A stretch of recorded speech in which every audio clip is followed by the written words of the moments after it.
done many interviews yet for this book? I have, but they've all been therapy kind of based podcasts, and so this is the first comics Good. one I've had, which is really cool. So, Good, because I'm not yeah, I'm not qualified to go into a lot of therapy stuff. it's totally fine. That's been covered by other people. So if you want to talk Okay. comics, I'm like more than happy to do. You're a Jehovah's Witness. I didn't know that. I am not a Jehovah's Witness. I was raised in my teen years as a Jehovah's Witness. So You- yeah, we kind of knew about you guys. yeah, those are like the two when people We say, had our eye on you. yeah, they say like oh, you're Mormon. That's like Jehovah's Witnesses. They always like Yeah, we're so and different, and yeah, we it's go knocking not on yeah, doors. It's the ministry thing. that's what it is. Yeah, Yeah, missionaries yeah. and stuff because you don't otherwise there's no similarities. We like you guys didn't celebrate any holidays or anything?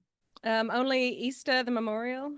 Yeah, yeah. They call it Nisan 14. So that's yeah, they don't do any other holiday apart from like Jesus's resurrection. So that's it. You didn't celebrate your birthday?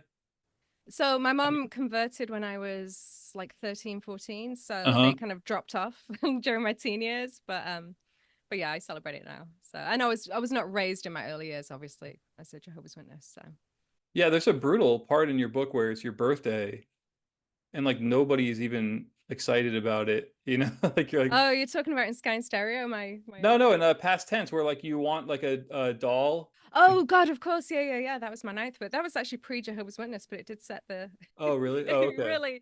really set the scene for what was to come, right? No Christmas and birthdays. Yeah, Yeah. that was a rough birthday, my ninth one. Yeah, yeah. Yeah, that's a tough time.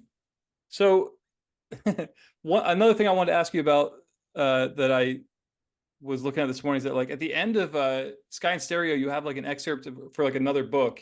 Yeah. What So that's happened? called Strange Kind of Love. So that went on the back burner. I started doing the therapy comics. I started making like little web comics online about Hmm. 2019. And it just took off, and it got featured in like Board Panda and Huffington Post. And it's like, oh man, this therapy stuff I'm doing is really taking off. And so that eventually became like a pitch to a literary agent and it became a book. And so this Hmm. fiction project had to like go in the back burner, but it's still there. It's going to get moved to a front burner once I'm through this crazy season of, promoting this book. So. Who inspired you to do therapy comics? Like, where'd you come up with that idea? It was just because you were a cartoonist and you were So working things out, it or? was not the plan, right? I don't drive, and so I would get the Metrolink to my therapy office downtown, Hmm. and on the way back I'd have like half an hour sitting on a train to sort of write down everything in my sketchbook that just happened in therapy. So it really did start off organically as comics that I drew for myself in my sketchbook, and I never dreamed I would like share them publicly. And then about 2019, so like 2 years into therapy, I was feeling like so much better, and I had like sketchbooks. I mean, literally like sketchbooks, like just like full of like this therapy stuff, which I would draw for myself. And so I started doing little vignettes of it, like little 10-panel comics that I could put on like Instagram and Facebook. Hmm. And I would go from having, just a couple of people liking my stuff to kind of like hundreds of people. And it was just like, at first it was like, oh shit, like people are reading me now. And Hmm. it's the most personal stuff. And so I had kind of like a shame backlash. And it was like, yeah, who wants this from me? I was sure I was going to get in trouble somehow, like from making comics about my past, either from my family or from, my therapist or something like that. But it never happened. I didn't really end up getting in trouble. And like I said, when I was like feeling better, it's just became a natural thing that I wanted to share and bring Hmm. it out of my sketchbooks. I had all this material that I wanted to use basically. So people. So Wasn't that like kind of scary to put that out there for the first time? yeah, totally. And the first time I did, yeah, I had like a shame backlash after the first Yeah. post.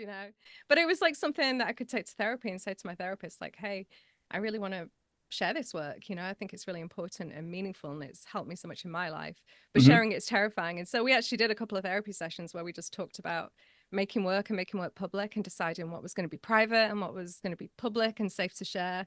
And I mean, I found that middle ground of like things that can be personal and speak to other people, and yet at the same time still protect areas of my life that I didn't want to disclose, if that makes sense. Yeah. Did you get any kind of like negative stuff? I mean, was it all basically like people were embracing you for doing this? Yeah, I mean, I've had very little negative stuff. It's kind of been crazy. I thought for sure I would get in trouble somehow. One of the kinds of therapy I talk about is called internal family systems, IFS for short. And I kind of had this idea that if I made comics about that, I'd be breaking copyright somehow. But actually, what happened was the guy who developed IFS and put it out into the world is called Richard Schwartz, Dr. Richard Schwartz. He reached out to me and said, "Hey, I'd love to meet. I really like your comics. Like, thank you for helping put this therapy out into the world." And so it's like, oh, I guess I am allowed, you know? Amazing. And then Yeah, you're the face, the graphic face of IFS, I'm sure for. kind of for now. Yeah, I kind of worry that I'm going to turn into like, you know, like Kathy, the little comics book.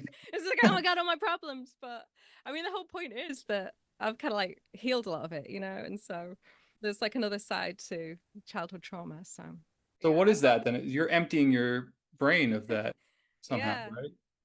I think a couple of things are happening. One of the things is that you're kind of representing it on paper, you're kind of transforming it into. And the other thing is that when you go through that process, you're actually kind of in a state of flow with it. And it may sound cheesy, but this is actually what I believe is that you kind of bring it down into your heart a little bit and you're kind of with yourself. I remember even during Sky and Stereo, I was drawing about events when I was 17. I was like in a psychiatric hospital, right? Mm-hmm. And I remember for the first time, it was making that book and wanting to tell his story was like I was actually with myself a little bit and I was kind of going through the experience again. But this time I was like a mom and I could kind of be that mom to myself. And, you know, Oh, like I really felt it in my heart for the first time, like, oh my God, what I went through was like really horrible. And thought about it like that before. I'd just like put it behind me and I'd kind of like boxed it up. So there was definitely like a power to kind of drawing it and showing yourself your story on paper and living through yeah. it again, you know, in this transformative way. But you weren't quite ready enough yet. Like, so you still kind of fictionalized Sky and Yeah, Stereo I did. because do you think you just like you didn't have the courage to just be like, this is my story, this is what happened to me, for Totally. fear? And it was the first long form book I'd ever done, right? And Hmm. so I was actually like learning a lot while I did that comic. And it was before I went to therapy. I think that book is actually what made me need to go to therapy. You know, it kind of like brought so much up. And also having a kid made me need to go to therapy as well, which is Yeah. something you may discover, Noah, Oh yeah. as a parent of like, I've got two. you know, Were you a cartoonist when you became a mom? Were you already yeah, drawing? yeah, yeah. So yeah, I started doing comics in the late 90s. I think I put my first one out into the world in like 2001.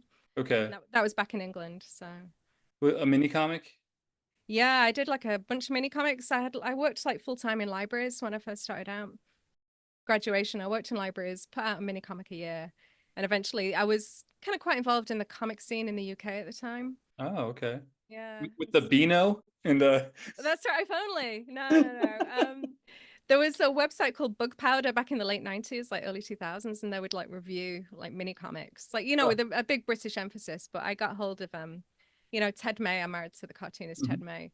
I got hold of one of his mini comics and reviewed it for Bug Powder, and that started off like a we became pen pals after that, and yeah, it ended up me moving over here to America. So yeah, kind of Yeah. comics has always been a part of my life since college, you know, since post college, and What it's comics were been you reading at like in would stuff that like Americans recognize, or would it just be like, not till later. So I started off. I mean, obviously, I did read the Beano and the Beezer when I was a kid. I had like loads of.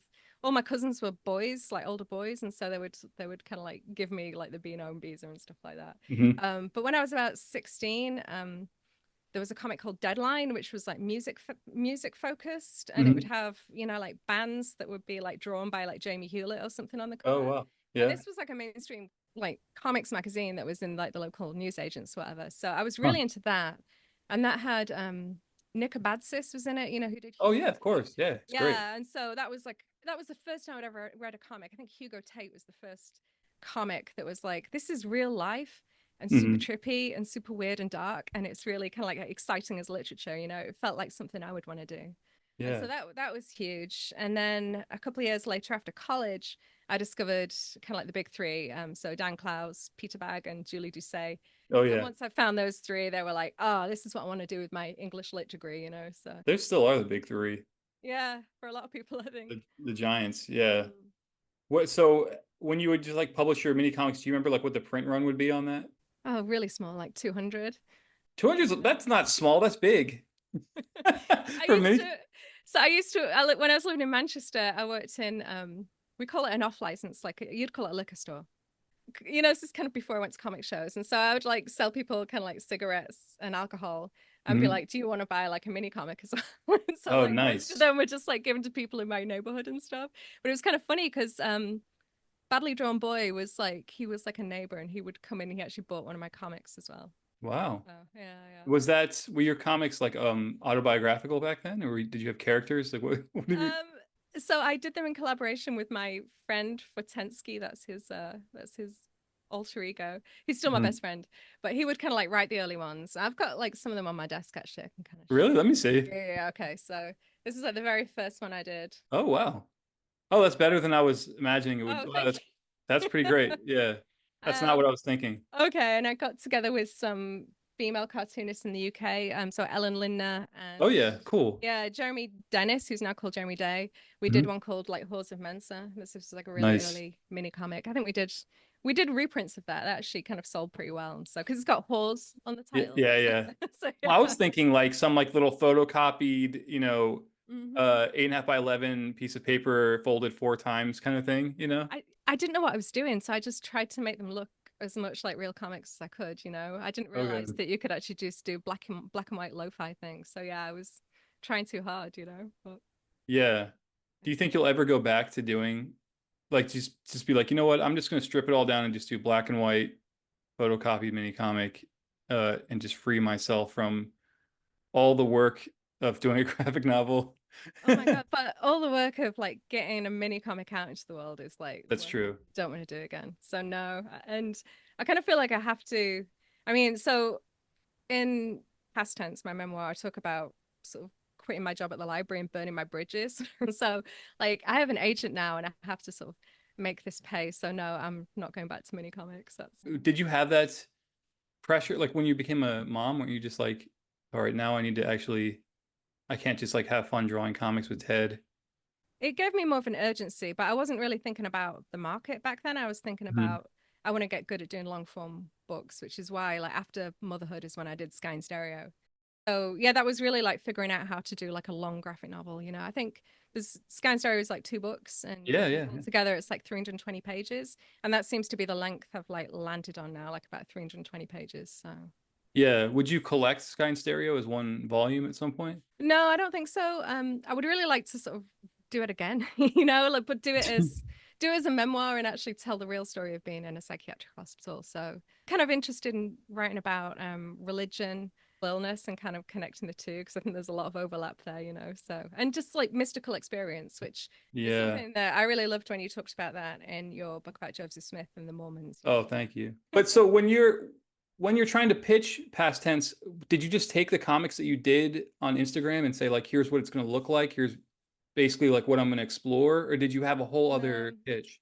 I had another pitch. So I had kind of reached a point where I was doing these. They're limited to 10 panels because that's what I could share on Instagram, right? And it Hmm. felt frustrating. Like I've got so much more to say and so much more I want to do outside of this, you know, structure.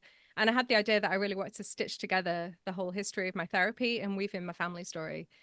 It's the pitch. And I started to write it before I even wrote the book proposal. So I had to abandon that, but I did have an idea of what the structure of the book was going to be. And I was really influenced by Alison Bechdel as well, you know, Oh and yeah, she okay. kind of explores therapy and her family history in the books. And so I'm like, I know there's a market for this because Alison Bechdel has like opened these doors. And so I tried to pitch Strange Kind of Love, the fiction book, agents, and got like solidly like, you know, rejected by that. But there was like one agent, Anjali Singh, who is my agent now, and she was like, this is not for me now, but this is kind of interesting. And if you have something else, like, let me know. And so when I had this idea for the therapy, you know, memoir, I kind of approached her and she was like, oh, I love therapy. Let's meet and talk. And so she helped me write the book proposal. And that took 6 months.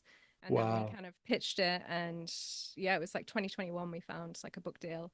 And it was kind of really cool because the people who picked it up, um, it was kind of like a mutual feeling like this is the right place for it because you know like even in the meeting with them they were like we want a platform, you know, therapy and the body keeps the score, which is this seminal therapy book, Yeah, yeah. and the IFS therapy. And I thought I was going to have to go in there and explain to them this is what IFS therapy is. It sounds a bit weird, but trust me, it all works out, you know. But instead they actually got that and tried to, you know what, to bring it out in the book. So it's been really kind of cool and a little bit unbelievable. But how many siblings do you have? Well, I'm one of nine, so 9. I'm Wow. number 8. So by the Yeah. time I came along, it didn't, I think, like I'm like, Mom, do you remember any, thing about when I was a kid? She's like, Your brothers and sisters raised you, you know. It's like I was like walking the street when I was 4 years old. Like I'm sure you were too, right? Yeah, So yeah. it's like nobody cares. Well, the thing is, I'm Generation X, and I feel like you're a millennial, and I was I'm right on I'm right around the line. 84, so I think that's Yeah. like the year before millennial. Okay, so yeah, Dave Nuss, my publisher at Revival House, he's kind of a cusp. And I think he identifies a little bit more with Generation X just because of his music taste. He likes a lot of Yeah. like, New Order and that kind of stuff. So yeah, I mean, I was totally like free range as a kid, and it horrifies me now. I've got a 15-year-old, and she can't do the stuff that I was doing. There's no way, So Yeah, no way you would do that. yeah, no. But Generation X, like I relate to the kind of cynicism of it Mhm. where like everything's sarcastic.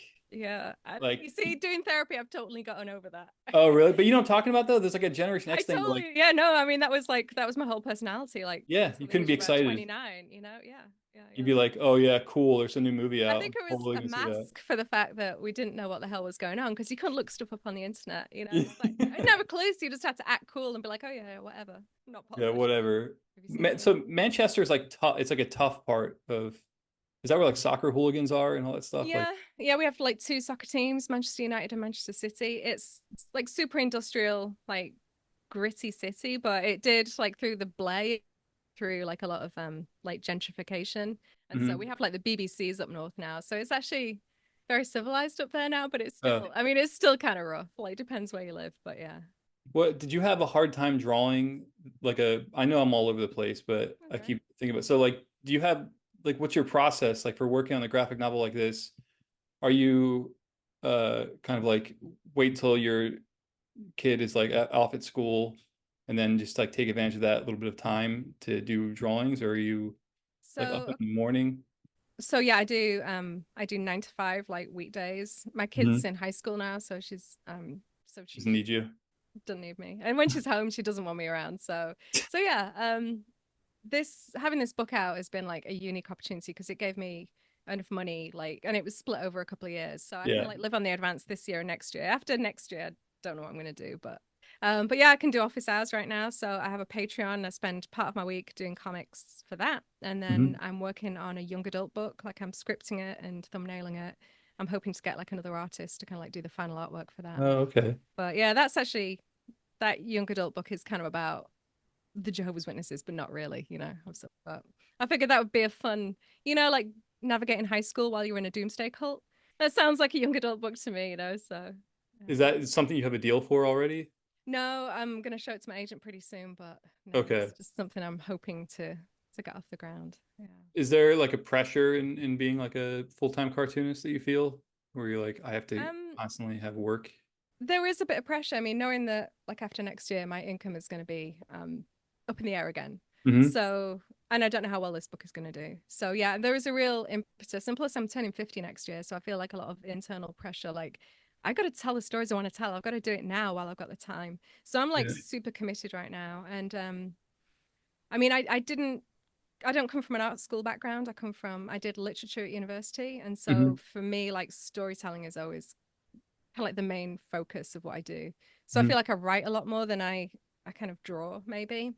And I think there's like a DIY element in my work which isn't going anywhere, I don't think. But yeah, just if I can like write more comics than I draw, that would be kind of wonderful. So we'll see. We'll see what the next What, couple of years. what is your process for it? Like for something like this? Like you write it all out first and then draw it, or are you Yeah, drawing and writing at the pretty same time? much. I write like longhand in like composition books, and Huh. I will always like break into drawings as well because it's so much easier to just show what I mean than Hmm. write what I mean. So yeah, I write it all longhand in a notebook, and then I will like type it up into like a script, and then I will like print it out, and then I'll turn that into thumbnails, and then I will turn that into better thumbnails, and then I will do the final art from that. So yeah, You did that with Sky and Stereo as well? yeah, I did, yeah.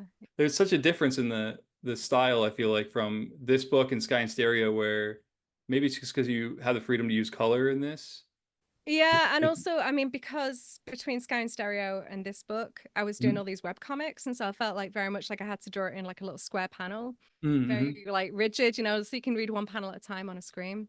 And when I got the book deal, it was like, oh, I can actually work on a rectangular page again, and I can just tell this story any way I want, not just in a rigid grid. So I feel Yeah. like I really broke out of that and took advantage of it. And also, I got to use color, which was really cool.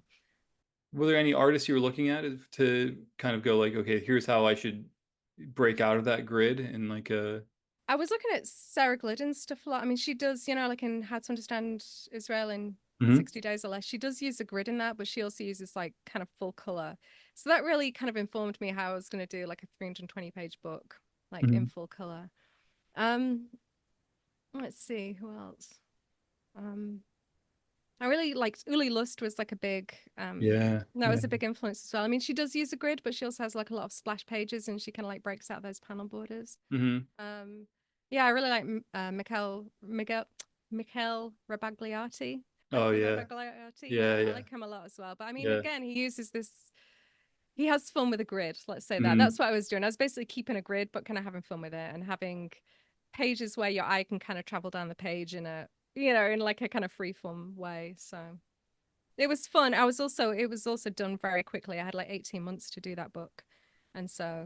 that included, the back and forth over the scripts and the thumbnails and stuff. So I mean, it was more like a less than a year, maybe like 8 months to do the final art. So I mean, it was so much work. Like I had to do like 8 pages of pencils a day to stay on target, that kind of thing, and then like 4 pages of coloring a day. So No kidding. it's kind of like, Wow. yeah, I wear glasses now, and I didn't wear glasses before I did that book because it totally like wrecked my eyesight, like just Oh no. being that close to my paper for like, 8 months. Yeah, it was intense. I would not like to do um that high speed of a book again, but that Yeah, was right. that was the nature of this project. So Are you coloring on a separate layer and then no, I did it all on like one sheet. So I wow. used like fluid watercolor paper, Mhm. which kind of holds like ink really well. And there were lots of shortcuts that I had to do. So I did them quite small. It was just like 6 by 9. Mhm. It was the only way I could kind of like get the book done in this time. And I also used I used Copic pens instead of like dip pens. I just had to sort of be fast and have Yeah. like waterproof ink and then just put the color right on top of it. And then the publishers, they put the lettering in. So I had like a digital font for this book. So Oh, there were that's definitely good. shortcuts taken. But yeah, You that don't was notice it. Like I didn't notice any of that stuff. Like it doesn't stand out to me as even the font. Like I didn't know that was digital. yeah, it was Um, based on my handwriting. It was John Martz did that. He does all the best. So yeah, he's really good. is And it's your daughter interested in your work? she's not particularly interested in my work, but she's Ted May's daughter, so she just draws all the time. She can draw better than me. It's kind of depressing, but yeah, she's really good. But she's got like a very, very limited set of interests. Like she doesn't want Okay. to draw anything outside of like what she's interested in. But she's also into like making computer models of like her original characters and stuff like that. So Wow, that's cool. yeah, yeah, it was really cool. She kind of taught herself to do it. So Yeah, but you've kind of given her a gift with this book though, because it's her history, it's her family history, you yeah, know, it's something that could be useful to her later on in life, and so hopefully she comes around on that. I've done so many autobiographical comics myself, and like I remember saying like, "Oh, I hope my son reads these, or I hope my sons read these," and somebody saying like they'll never read, they won't be interested in that stuff at yeah, all. But yeah. you're kind of like, I hope that they are, because this is for them in a way, like you're. Yeah, it's interesting. Like, have you noticed that when you're young, you're just not interested in like family history or family tree or anything like that. And now I'm getting Yeah. older, I'm like super interested in my genealogy, and it's like, Hmm. well, what was life like for my grandparents, my great grandparents? So I think it's maybe something that comes with age.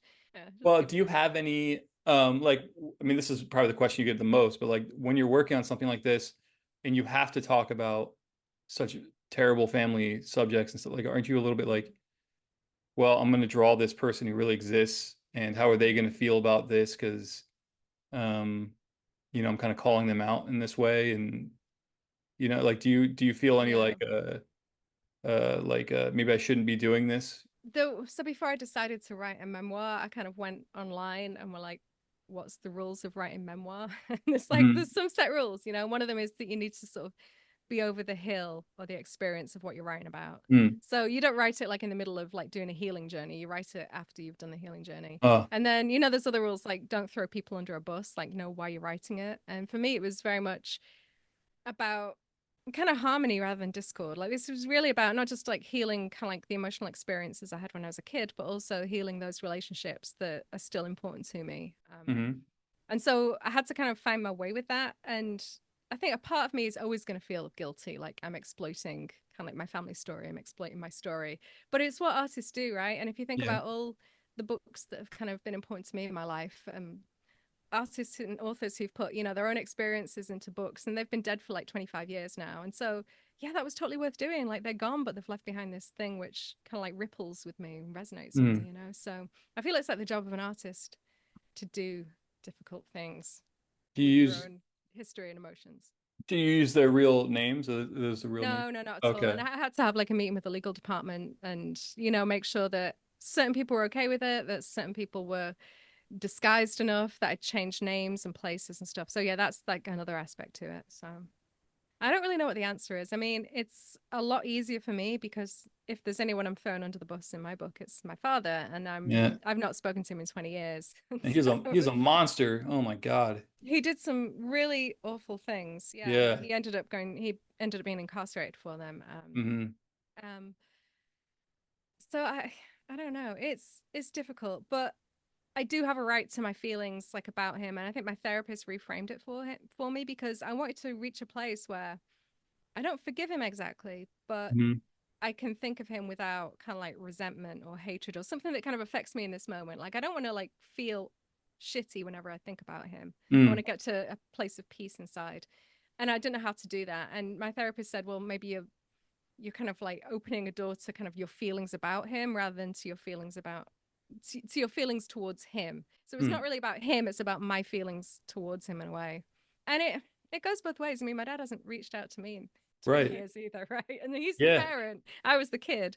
And so I was the kid. I'm not kind of responsible for the things that he did. And I do have a right to sort of tell that story because it involves me. There's obviously other areas of his biography that I don't have a right to that story. Hmm. Like for example, a lot of trauma happened to my mom when she was young. She was sexually assaulted when she was 13. Hmm. And a lot of things happened in my life when I was 13 that felt like she was neglecting me because she couldn't handle having a 13-year-old. And I don't know how true that is. That might still be like me inferring that, but that's really how it felt when it came up in therapy, that because I was 13 and this thing had happened to her at that age, she couldn't bear the sight of me. That's how I felt.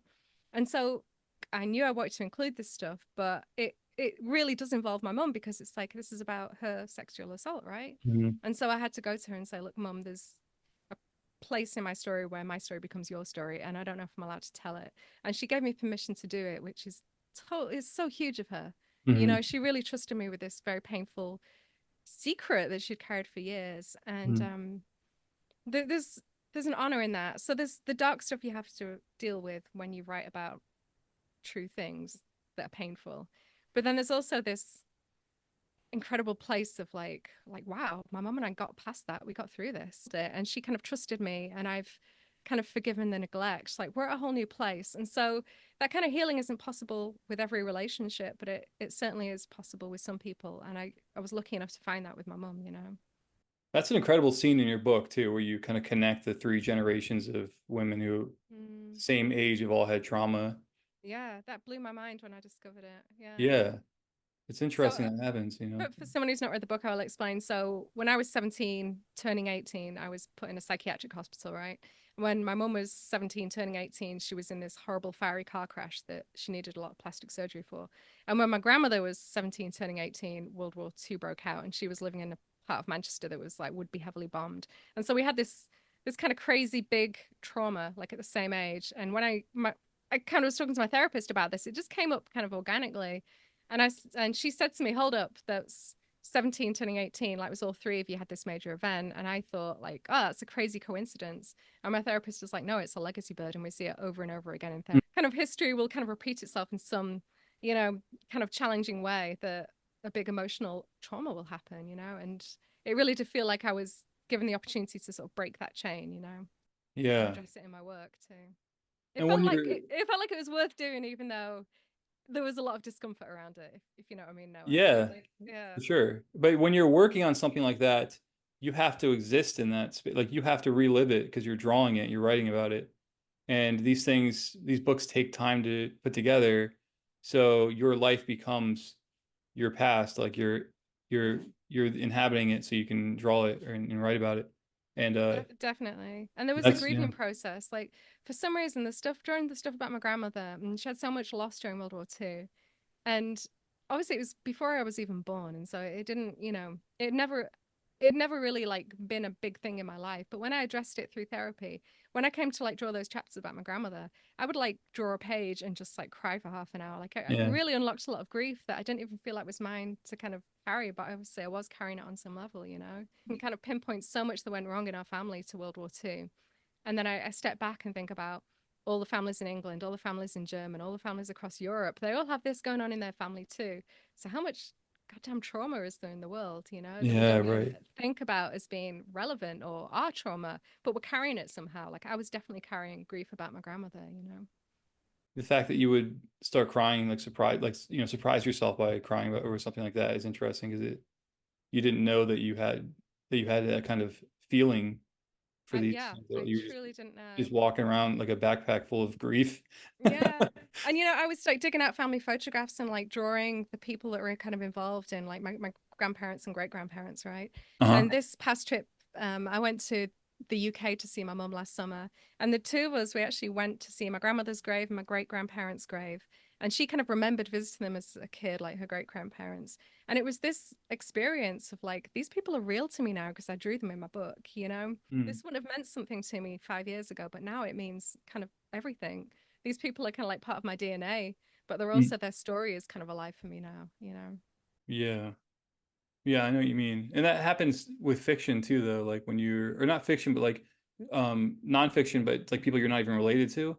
Yeah. Like I've found like just doing like historic work or whatever, and you're drawing some you have to like really figure out who somebody was or like why the decisions they made, like why they Right. made those and stuff. Yeah. Yeah. And I think it's part of being a mhm, writer. You have to understand those like motivations. And mhm. in order to understand motivations, you need to understand what happened to them and what their character is, because that's where that comes from. Yeah, even if you hated even if they were like an evil person, Yeah. They still you become know. more human in the process of trying to unpick it, right? Yeah. Yeah. I always like the idea. Um, I used to always think about this when I'd be like depressed, like a big wall of fire is coming through the city, Uh-huh. and I would just want to get on top of the roof and just like, Uh-huh. just take me and just and just be like engulfed by the flames. Like I used to just like fantasize about that, like, just Okay. cleanse me off this earth. I can't take anymore, you If know? after this you want me to hook you up with a therapist, let's try Well, and no, do but if it's like a really like like a blue flame, like it's just so hot. it. Doesn't make it any better. It just takes you out immediately. Like, No. you know, but your book is great.